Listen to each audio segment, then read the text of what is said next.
Bonjour mes frères et sœurs, je me présente la sœur Marie-France, je réside en Guadeloupe.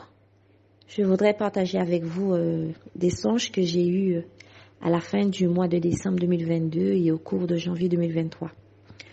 Avant de vous les relater, donc je vais d'abord remettre ce moment de partage entre les mains de notre Seigneur Jésus-Christ, puis je lirai le livre de Joël, le chapitre 2, les versets 1 à 17. Mon âme bénit l'Éternel, que tout ce qui est en moi bénisse son Saint-Nom. Mon âme bénit l'Éternel et n'oublie aucun de ses bienfaits. Père éternel, je remets ce moment de partage entre tes mains, que tout ce que je dirai vienne de toi, afin que mes frères et sœurs soient grandement fortifiés. S'il te plaît, Père, réveille-nous de nos sommeils spirituels. Visite toute ta créature, afin qu'elle soit touchée et sauvée par le message de la sanctification. Sers-toi de nous, sers-toi de tes enfants, sers-toi de tous ceux et celles qui veulent participer à toutes tes œuvres. Père éternel, nous aurons besoin de ton aide. Alléluia.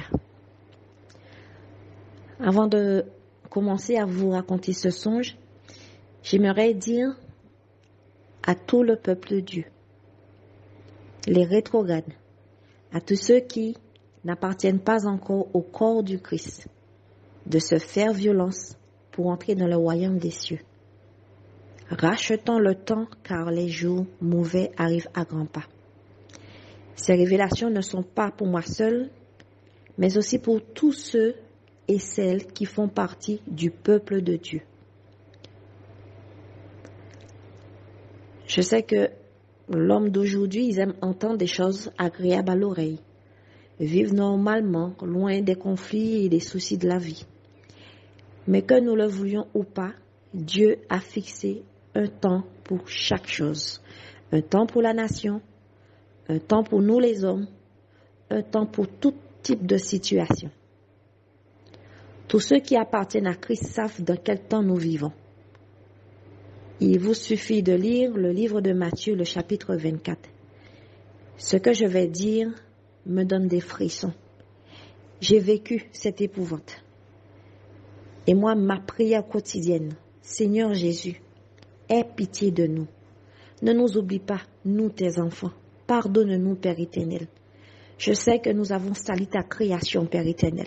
Mais s'il te plaît, Père, aie pitié de nous. Ne nous oublie pas, Père éternel. Protège-nous. Ça, c'est ma prière de tous les jours.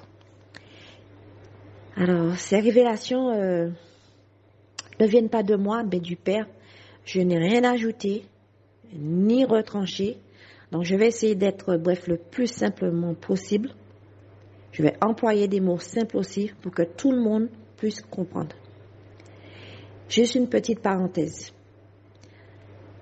Dieu s'est servi de la bouche de mon fils pour que j'enregistre cet audio. Parce qu'à chaque fois, je remettais ces enregistrements au jour suivant. Donc, je ne comprenais pas l'attitude de mon fils. Il s'exprimait avec autorité. Et je me disais, mais pourquoi me parlait-il comme ça? Je ne comprenais pas. Et puis, à travers ce qu'il me disait, mais je comprenais de quoi il s'agissait. Donc, je me suis levée et j'ai commencé à faire ce qu'il faut faire. Alors, ce jour-là, notre Père qui est dans les cieux, il ne m'avait pas raté.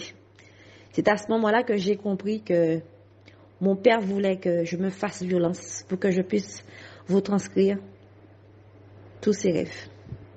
Que Dieu vous bénisse, mes frères et sœurs. Donc, excusez-moi. L'après-midi du mardi 27 décembre 2022, vers 14h50. J'étais tellement fatiguée. Je me suis assoupie un instant et je me suis réveillée vers 15h15 parce que j'avais regardé mon portable. Et maintenant, je vais vous relater ce rêve. Donc, je me suis vue dans une salle de formation pour adultes. Il y avait un intervenant qui posait diverses questions, donc tout le monde participait aux différents débats. Alors, d'un coup, je me suis vue à l'extérieur du bâtiment. Tout semblait normal et paisible. Les gens discutaient entre eux, celui-ci sortait du travail, il y en a d'autres aussi qui rigolaient. C'était comme un jour vraiment ordinaire. Puis, il y eut de l'agitation. Je ne comprenais pas. Les gens criaient de partout. Les gens criaient de peur. Les gens s'enfuyaient. Tandis que moi, je regardais ce spectacle. Et là, j'ai reçu dans mon cœur un message qui me faisait comprendre de quoi il s'agissait. Portez bien attention, mes frères et sœurs.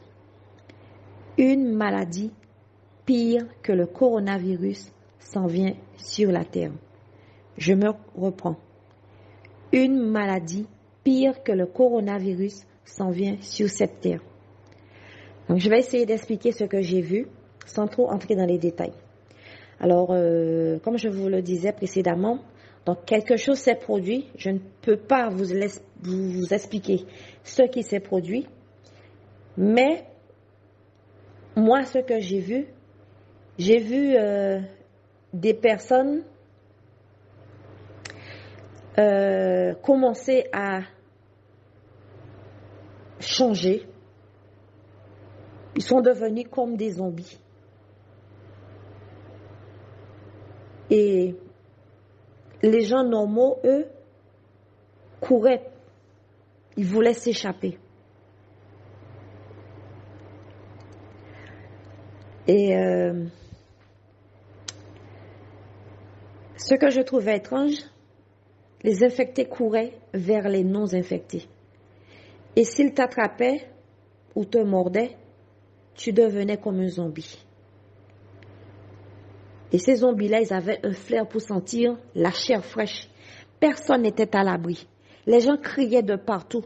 On entendait des cris dans les maisons, dans les rues, partout où les gens se cachaient, on les retrouvait. C'était comme dans un film d'horreur de morts vivants. Mais moi, quand je vis ce spectacle, j'ai eu tellement peur. Je me suis enfuie. Mon cœur battait à la chamade. J'étais tellement effrayée. Je devais tout faire pour m'enfuir loin de ces zombies. Alors, je me suis dirigée dans un bâtiment, vers la salle de formation. J'ai fermé la porte. Je me suis rendu compte qu'elle n'avait pas de serrure, cette porte. Pas de poignée, pas de bâton, rien pour solidifier ou pour fermer cette porte. Je me disais, mais comment allais-je faire pour pouvoir m'enfuir et me mettre en sécurité? Il n'y avait rien pour fermer cette porte ou pour la bloquer. Puis, j'ai vu 2 loquets sans les verrous. Donc, je me disais, mais comment allais-je faire pour bloquer cette porte? Il n'y avait rien autour de moi et le danger était imminent.